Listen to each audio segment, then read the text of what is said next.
forth, but we're glad you're here, man. Taking time out of your night to join us. I'm glad to be here. Frog bumps his ass every once in a while. Yeah, I hear you on there. I hear you. Dylan, I know we always start out with what are we sipping on? I don't think we should break that tradition today. Well, shit, I'm triple fisting over here. Yeah, you are. I took a nice little nap today, so I was a little tired, so I got an energy drink. But I'm also drinking a Coors Light and a Four Roses small batch select. Ooh, that sounds like a delicious way to go. Austin A. Cobb, what are you sipping on? I might need the people's vote here. So Dylan and I, we went a little homery, but we picked up a couple bottles of the Gentleman's Cut, which is Boone County's bourbon. They you tried it yet? I have not opened it. So they collaborated with Steph Curry, or I've got some Polly Hollow Moonshine here. So don't go with Polly Hollow. What do you guys think? That's got to go with us. That's got to happen on our air here. Looks like you're going okay. Steph. I'm going Steph. 2-3. So either way, typical tradition of this podcast, bottle break. So Rodney, I know you're a moonshiner, but I wasn't sure. Are you a drinker as well? Oh yeah. What are you sipping on tonight? I'm a big rum and Coke fan, so I'm trying out some rum and Coke tonight. Ooh, rum and Coke. I do like a good. It's got to be a Diet Coke. I don't know why it is, but the boys will tell you if it ain't Diet or a Coke Zero. But that's the worst shit you could mix it with. Everyone says that, but hey, you know what we always say? You mix it with. Might as well just drink it straight before you mix it with something Diet. Get him kicking my ass right now, guys. No, so, Anthony. Yeah. On that, you said he's a moonshiner, but you don't know if he drinks. Wouldn't that be like under the same homage of like not trusting a skinny cook? Big Easy. Hey, first off, there's plenty of skinny cooks out there, and second off, Big Easy's not a big drinker, but he drinks. A little bit. Yeah. So I'm sipping on. I know he's gonna hate on me for it because clearly he's already said it's dog shit. But I got a Diet Coke and Heaven Hill Quality House in one cup, and I'm representing my American flag today. Gift from a yes, sir. Along with the American flag tattoo. We love America here, all things American. But this is Four Roses small batch select. I haven't tried it yet, and can't wait to take a little sip here. So Dylan, we don't do this often, but I'm trusting you today. You're taking over, asking questions, taking names here, brother. You're up. All right. Well, you're kicked out of the house. Go on and get. Okay. See you guys later. But so the first thing we want to start off with here, Rodney, is how did you get started? Who are you? And just give us a little bit of your background. Well, I've always been intrigued with moonshine as far back as I can remember. I mean, I remember my first, probably my aunt and uncle had took me to a square dance. I remember people inside were dancing, and then there was this group out here off to the side, everybody sipping on a jar. And I always wondered what that was. Well, I got a little older, you see it on TV and stuff. Used to love Andy Griffith shows when they showed a still on there. I just thought that was neat as hell. Now going up to my, teen years, started experimenting, drinking a little bit, got tired of trying to talk somebody into buying some alcohol. So me and a buddy of mine decided, wine seems like it's pretty easy. Let's just try to make our own. Well, at first was kind of a disaster. We didn't let it work off as long as it needed to and sealed the jars up. So it exploded in our closet. So we got in trouble for that. I got up about 15 years old, and my step granddad was a moonshiner, and he taught me how to make moonshine, and I was hooked from then. And then the little community that I grew up in Georgia was pretty much just old moonshiners and bootleggers. So I learned from some of West Georgia's best. You can't complain about that. That's one hell of a way to learn right there, Dylan. And it's funny you say. And then once you get it in your blood, it's hard to walk away from it. And it's funny you say that because I saw that in Anthony's eyes. So recently went over with Big Easy, and we helped him produce some what we called essential oils. Yeah, yes, not moonshine. And Yeah. just seeing Anthony's face light up when he was touching the still, like just helping bottle when he switched out a bottle, like you could just tell that he appreciated that batch so much more because he helped do it and it caught his attention. Well, I think the biggest thing, Rodney, and I'm sure you can kind of attest to this. Attest is the right word, right? Attest, Yeah. I think testicles, whatever. yeah. Yeah, testicles. I grabbed my testicles while doing it, Rodney, and I never let go, man. I really, I've always been infatuated with the making of whiskey and moonshine and wine and beer, and to be able to sit in with Big Easy and Sean, to sit in there with my best buddies and see the pain, the sweat, the tears that go into crafting. Let's say crafting, because it's an art, and it ain't easy.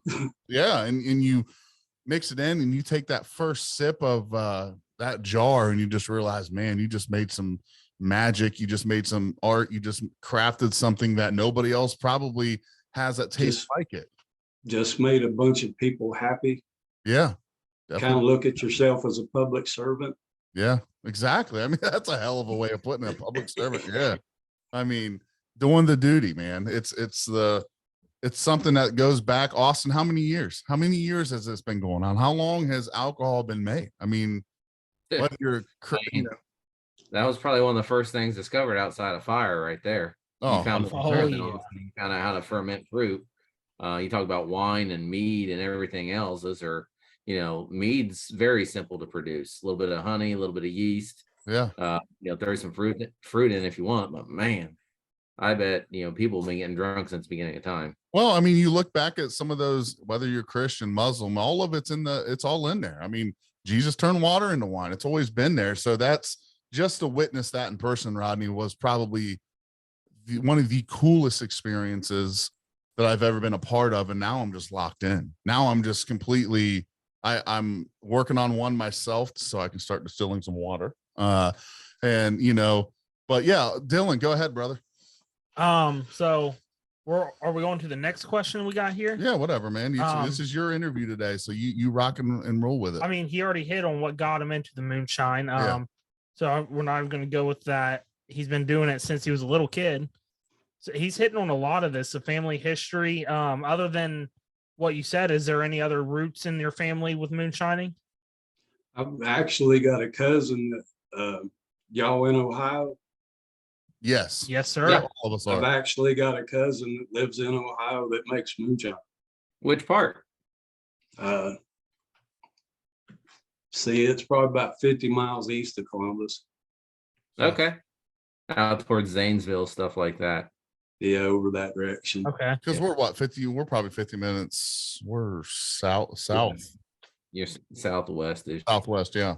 So actually not too far from us. Zanesville, that's on the map in my family, in my neck of the woods. You know what's funny, Rodney, is I feel like a lot of people discount Ohio when it comes to moonshine. I don't know if that's true or not. I don't know. It's kind of cool talking with you. You're not living here and producing here, but do you guys, I mean, when you look at Ohio, do you think of it as a moonshine state? Yeah, why not? Y'all got all kind of corn. Yeah, that's right. The cows ain't eating it all.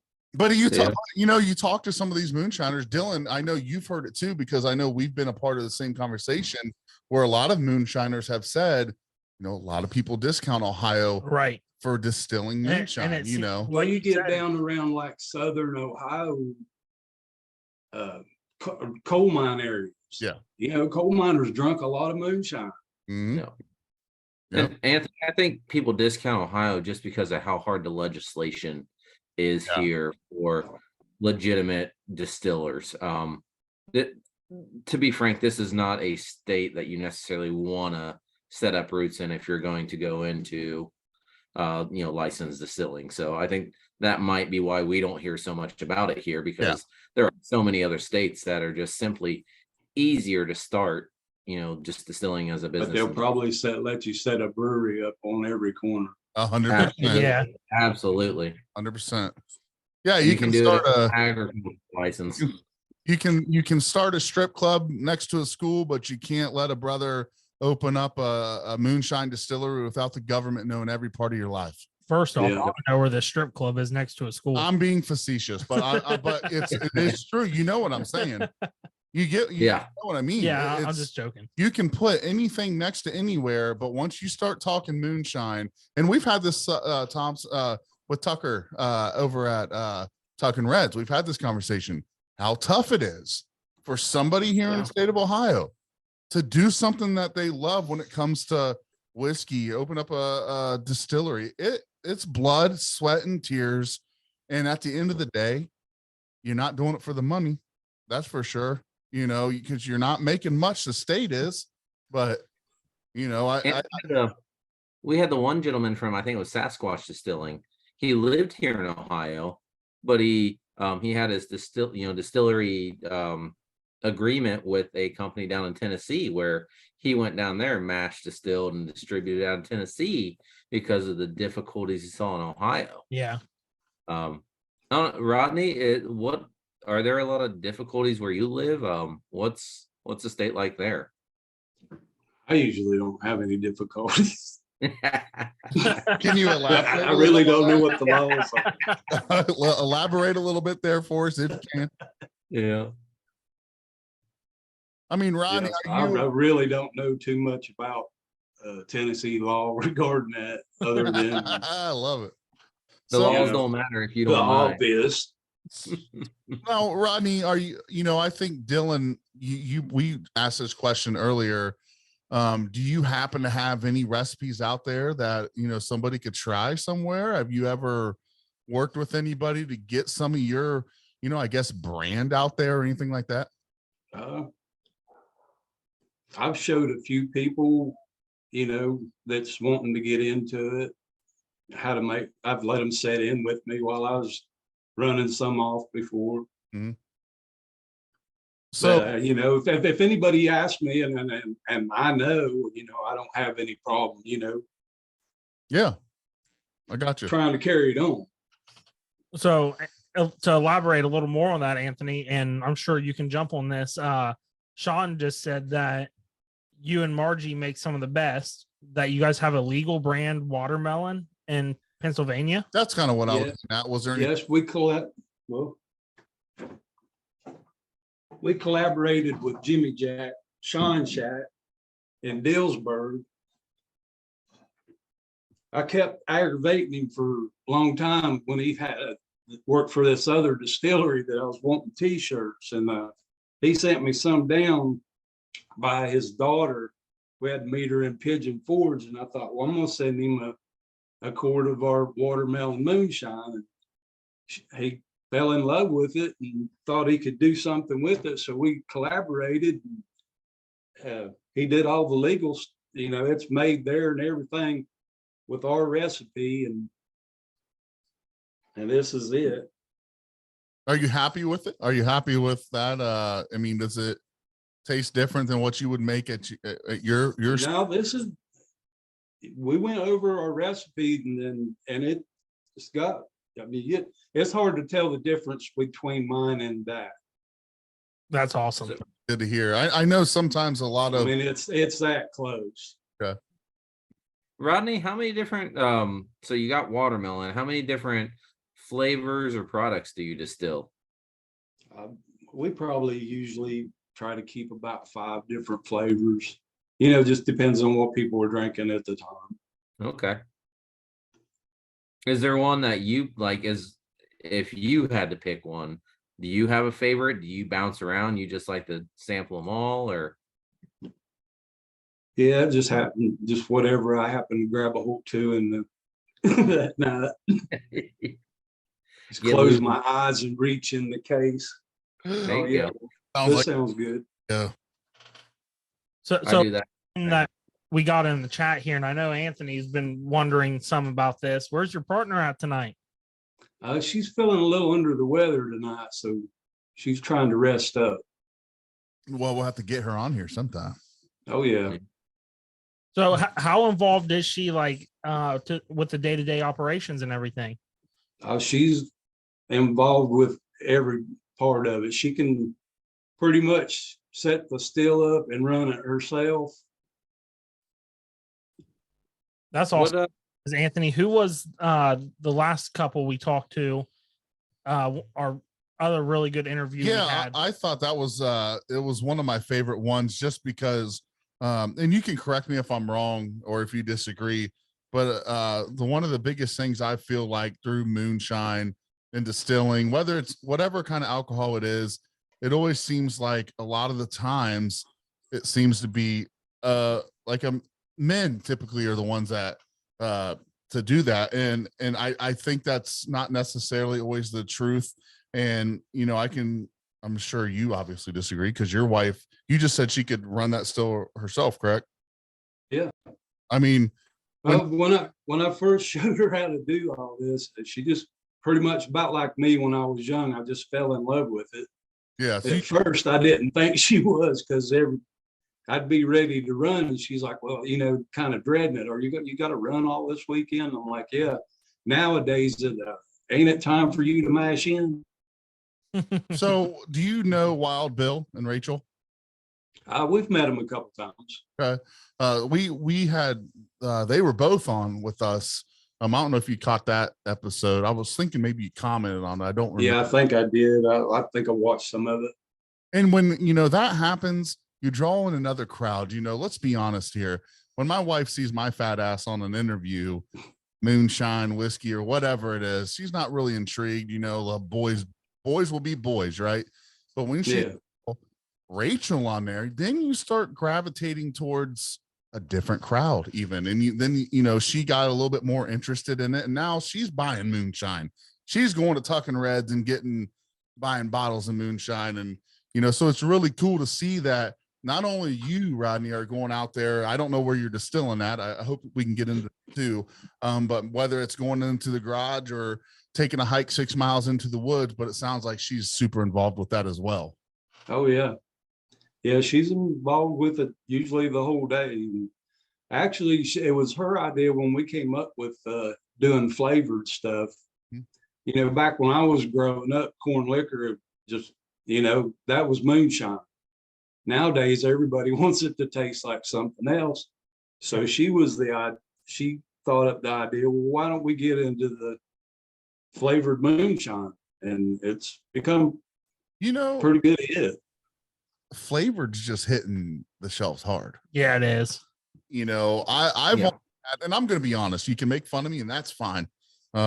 This might be worse than the Diet Coke, but prior to really getting into whiskey and the moonshine stuff, the only moonshine that I'd really had that was flavored, Old Smoky.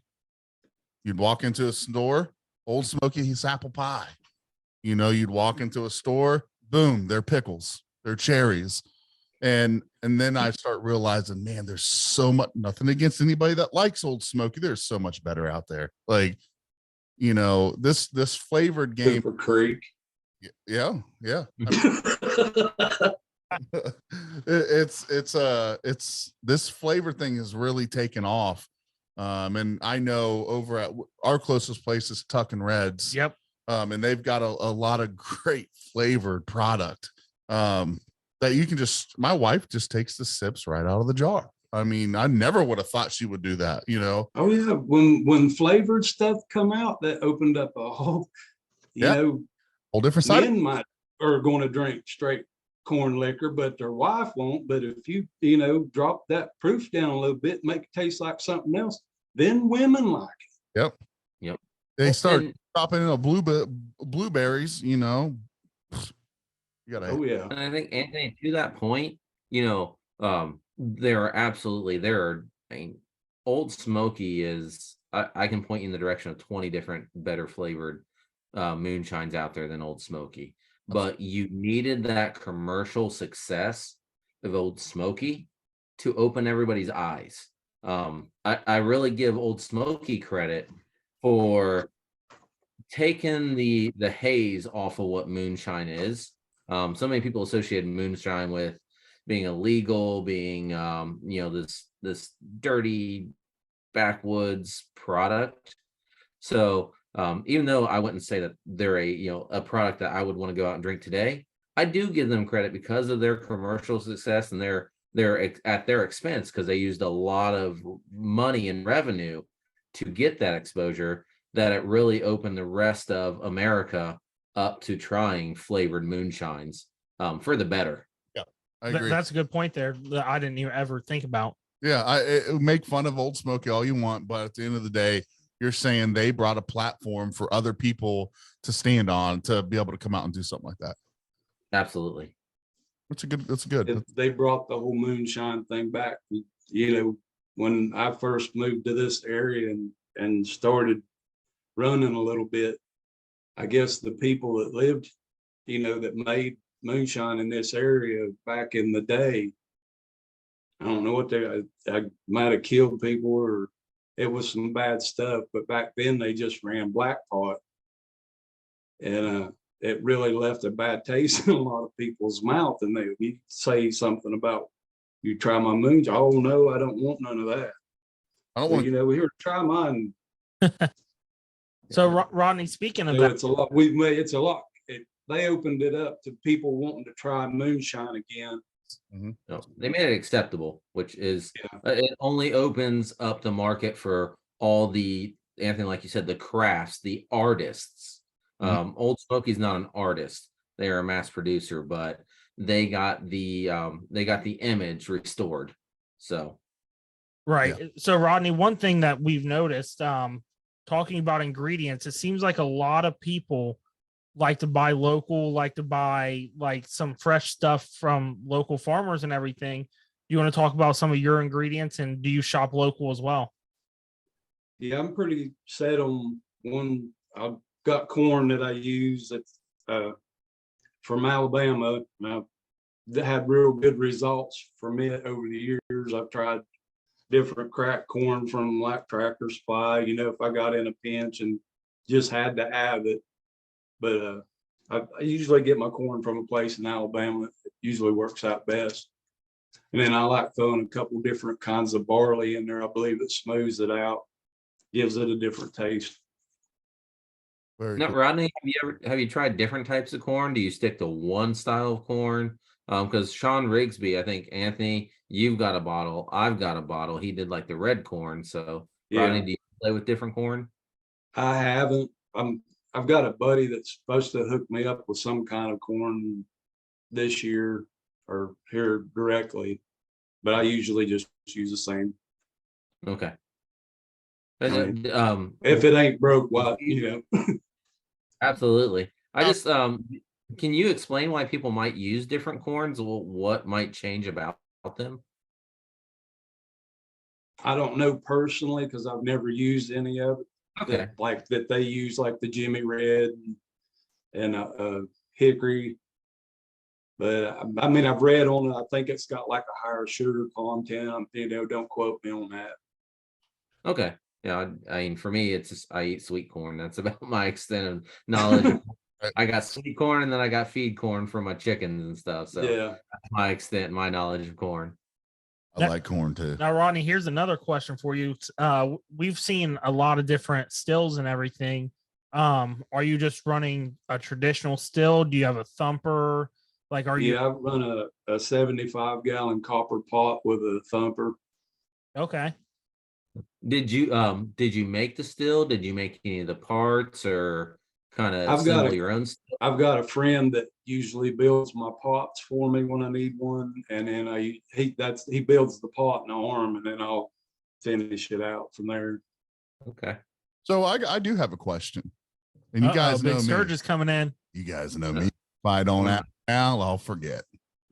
So All right, on to then. yeah, okay. So I forget what I'm just kidding. So water, what do you do for water? I mean, a lot of guys out there that run whether it be whiskey or moonshine, they really talk about their water source. And I was curious if you had a certain water source you have. Is it out of your faucet? Is it out of a well? Is it out of a river? We actually get our water from Cooper Creek. Very cool. Very cool. So, is that something For the mash? I mean, you can use any water for your worm, but we've always had real good results with the water from Cooper Creek, so we'll go the extra mile and go up there and pump it out. If we're not running there. Now, for your the proofing process, I mean, do you distill right to where you want and then flavor? Do you have to go back in and do a slow water add to get to the proof you're looking for? Do you use that same water? Yeah. Okay. Yeah. So what do you think water, I mean, here's my question. I'm trying to think in my idiot brain how to ask it.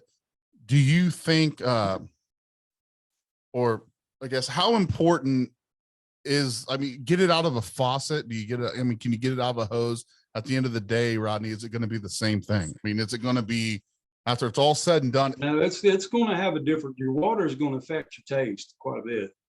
I mean, you can use water out of your faucet if you're, like city water, but you got to let it sit and evaporate some of that chlorine off. That's what I was curious. It's still not going to taste the same as if you was to use some good clean creek water. Now, yeah, you use well water over city water? Yeah. absolutely. Yeah. Well, that really depends too. I mean, On how good your well is? I mean, how yeah. I mean, if you walk in somebody's house and they got a orange ring around their drains, that you don't want to use their water. Yeah. Or nowhere on that property.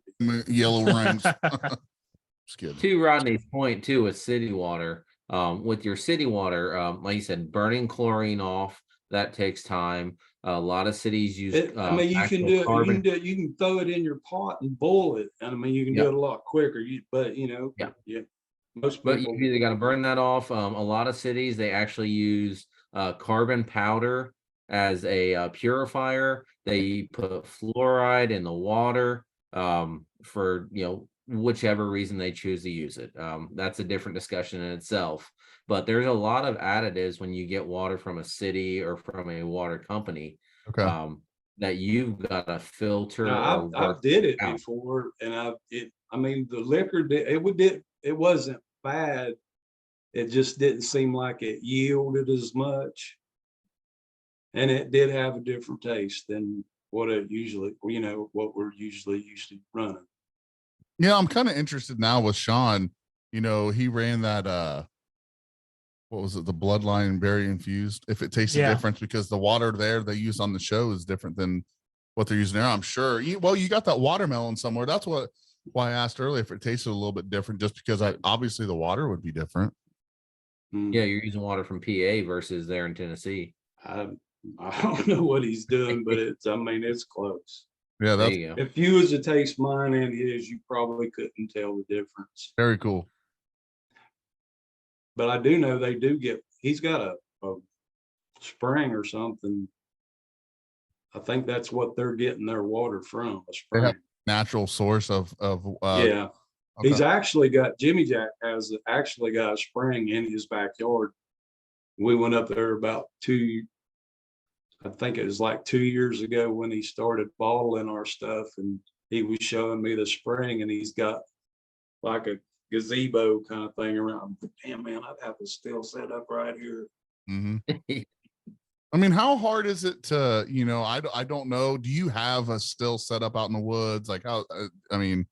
Oh yeah, we mostly run out in the woods. So how hard is that? I mean, are you just going around taking hikes and trying to find a remote spot so your shit doesn't get taken? Like how much work goes into that, and how do you find a place that you feel comfortable? A lot of it is friends that's got property that you go on down there to the creek. I don't know what you're doing. Yeah. That, and then you give them a quart or power, whatever. So Rodney, you don't tear up their stuff. You're quiet down there, no problem. So I got 12 acres here. I got a creek that runs through.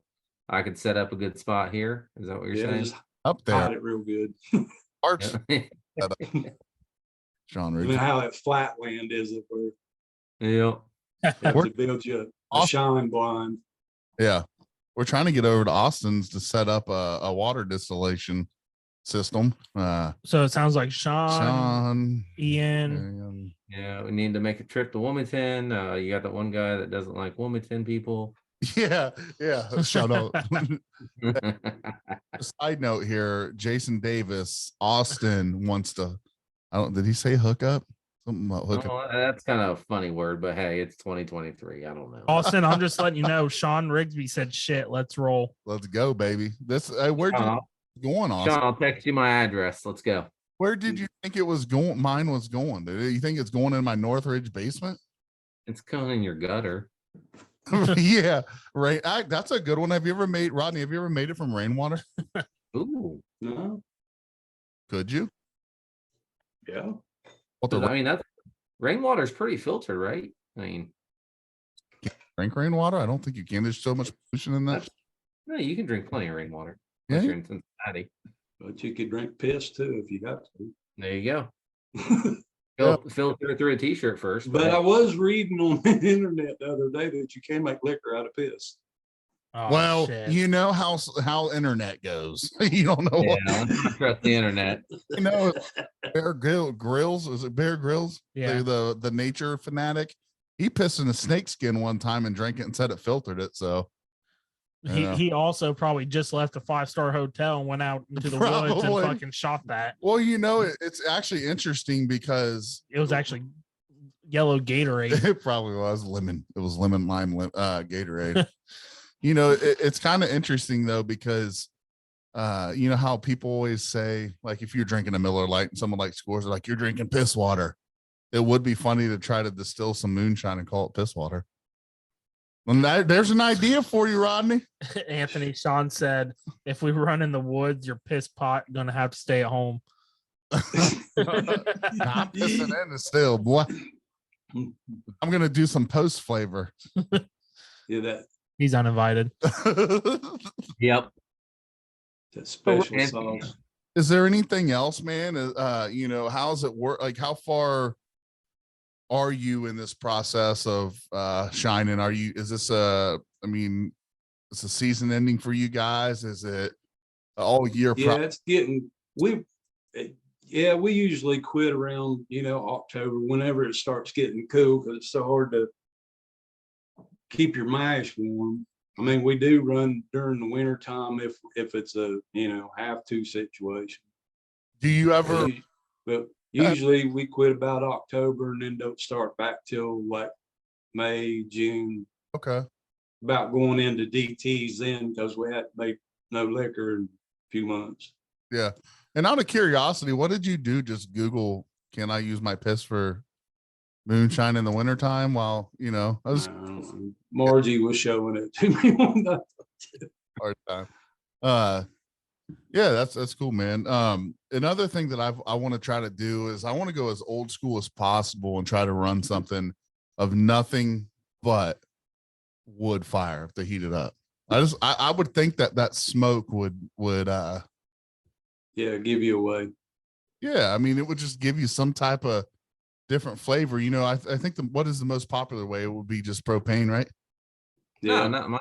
I mean, Well, not when I mine. started out, when my step granddad was teaching me, we used two great big kerosene burners and blow torches on both sides of the pot. Really? Now, how big was that? How big was the still? I'm thinking it was like 50. What's the biggest still you've ran? Probably 100 gallon. Okay. That's a big boy. Rodney, The 50 gallons nice if you got to just pick up and run off with it real quick. Yeah, I don't run, so that sucks. Bringing that up, how often have you been close where you thought you were going to get caught or anything? That's a good question, Dylan. Well, yeah. Because Well, we've never actually been caught or close to getting caught while we were running. You've had some close calls delivering it. I just soon stay out in the woods. Yeah. There you You know, pick this shit up somehow. The problem is if I start like doing this, I'm fucked. I ain't running. go. I'm not high. Anthony, that's what the tiny truck's for. Behind a We tree. got the tiny truck. You know how mobile that thing is. Keep that side by side right there close. Hey, Exactly. Game changer. that's right, sir. That's right. So here's a funny story for you about my 400-pound frame. I go over to Austin. Austin lives in the middle of nowhere. Even Jason said you can't run. Jason, I will outrun you, motherfucker. So we're over at Austin's and they decide they want to what with pellet guns? What was it? Yeah, airsoft. Airsoft fight, with the airsoft guns. And I'm like, I'm gonna mess them up. Well, they're all hiding. They're behind trees. I didn't find one tree in his woods that I could go sideways on. I'm like, so they're shooting me and I'm getting pelleted in the stomach. I'm like, ah, shit. Like, there's no way. If I can't win an airsoft gun, there ain't no way I'm hiketailing out of the woods with a 55 gun still. Wait. I'm just gonna be completely fucked at that point. So, but that's a good question. Have you ever had to hike it up and run? That's good. So Now, the only thing we've ever really run into is Margie went to check the barrels, stir the mash a few years ago and found footprints that were neither one of ours. So that's when you pack it up, move somewhere else. Yep. right. Now, that could be poachers or anything else, but you just don't want to take a chance. And everybody's got into hiking nowadays and Yep. know nothing about the woods, get out there and get lost and then stumble into your site. And Yep. Shine. Have you had that? I'm ready to Have you ever shown up and it's just been to hell? do what? Have you ever shown up at your site and someone had been through it? Yeah, we showed up one time and a bear had knocked one of our barrels over. Oh, really? Was he drinking it? He was gone, but you could tell it Oh, was a okay. bear. Yeah. He probably stumbled down the hill. He got into the lethal bit. Yeah.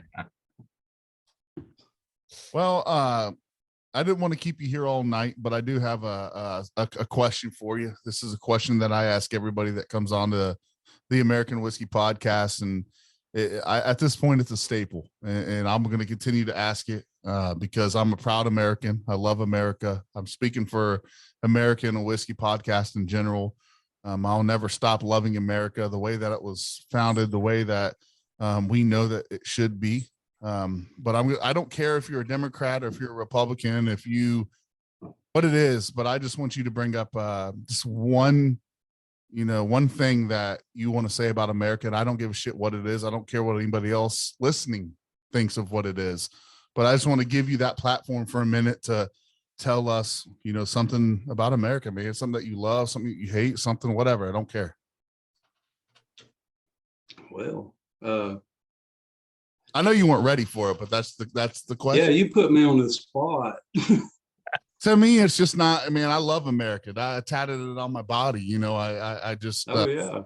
I drink out of the American flag because I'm just so. I'm not ashamed of it, and so I don't. It could just be something you're thankful for. It doesn't matter. Whatever you want to add.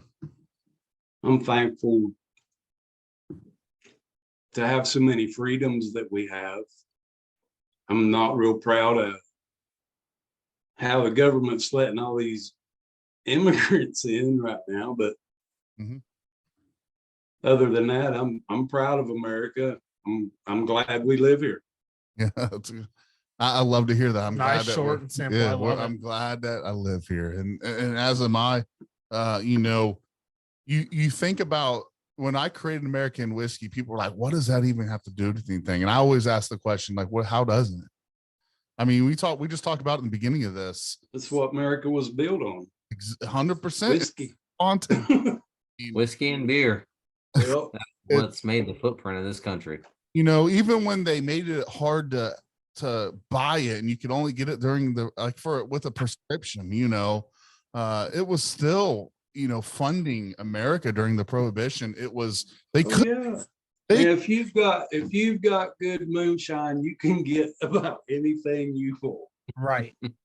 And the biggest thing to me is they did the prohibition. We've talked about it, Austin. We've had an episode on it. They couldn't fucking function without the profit from the alcohol. Like it didn't end because they wanted to help the American people. It ended because they couldn't afford not to.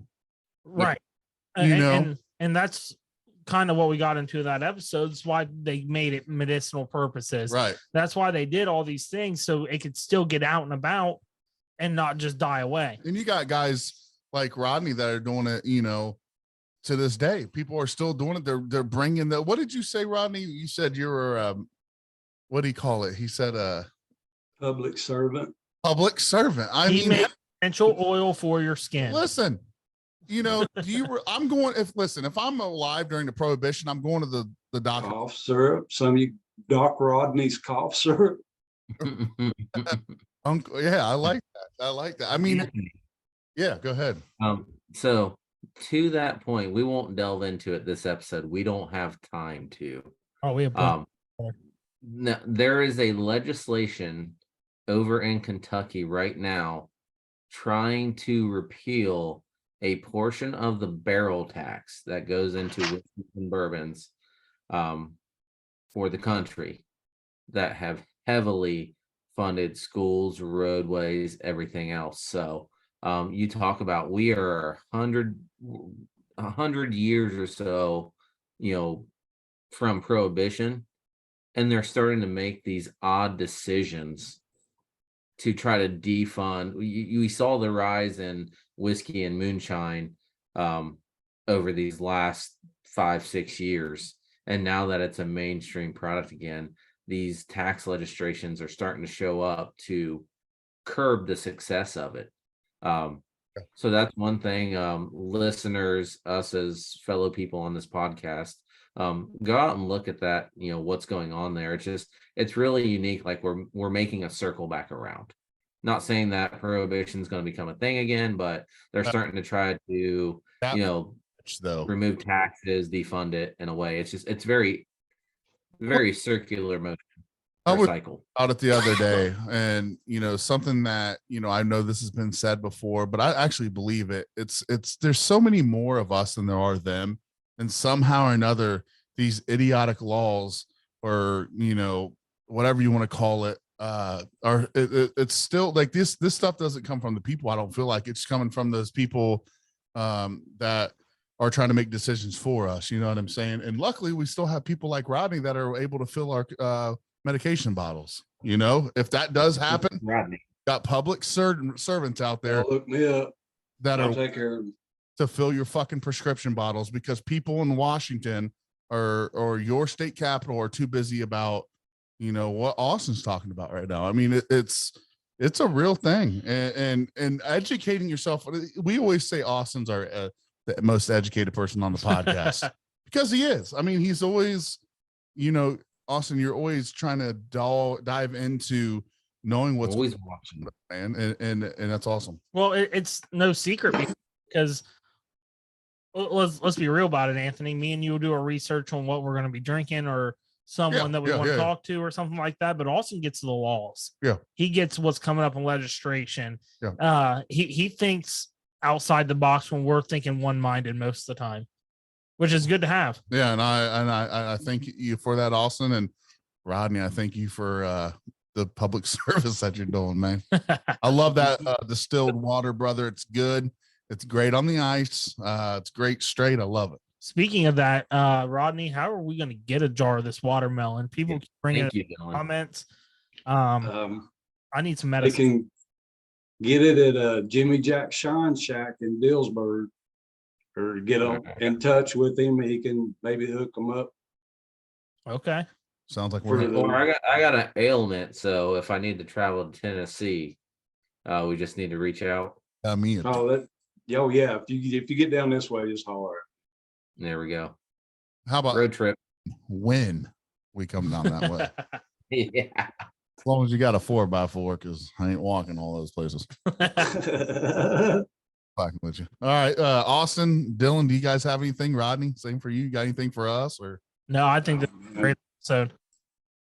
Well, Rodney, I appreciate you joining us, brother. You took time out of your I know, like you said, it's almost closing season, so you're probably out there busting your ass right now, trying to get what you can out. I know the three of us, Uncle Joey, I was hoping he'd be on here tonight.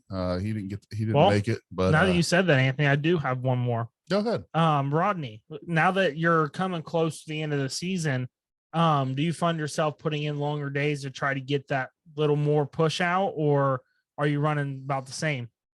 I'm running about the same. I mean, I work a regular job, and Okay. yeah, it's taking up a lot of time. But yeah, What this time of year. A damn 9 to 5. What do you do with your free time in the winter, Rodney? Well, Not too personal. me and but- Margie have always been adrenaline junkies. Uh-oh. And I mean, we've caved, skydived, you name it. If it's a high adrenaline sport, we've tried it. And Bear. nowadays we four-wheeling. It's a little safer. We've done beat our bodies up over the years. So during the wintertime, we do a lot of four-wheeling. So you like Moonshining is a high adrenaline sport. 4-wheeling and long hikes in the woods. Rodney, I am living proof, and you can ask Austin, 4-wheeling is not always safe. No, Oh, it's yeah, not. if you look at my profile on Facebook, we've done turned it over. Well, Dylan turned it over. and just a little, really quick one. I am not even allowed to drive any motor vehicles at Austin's house anymore. He shouldn't be allowed to do it in the state of Ohio. My And wife has moonshine's restricted always- his operating license at my house.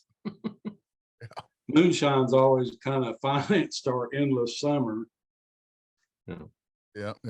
So now that we don't do the high adrenaline stuff anymore, now we're just making shine just to kind of feed the monkey.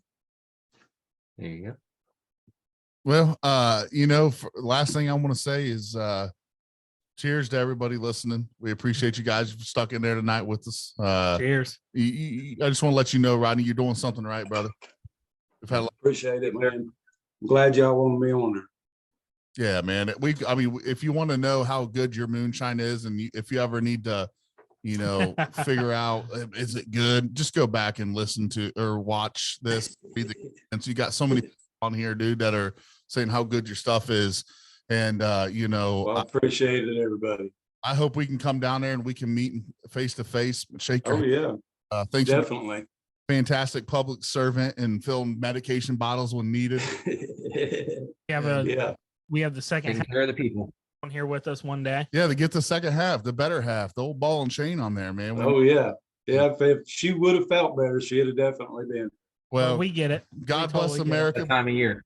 God bless you and your wife. And hopefully we talk to you soon, brother. Yep. Thank you, Rodney. Yep. Oh, brother. Take it easy.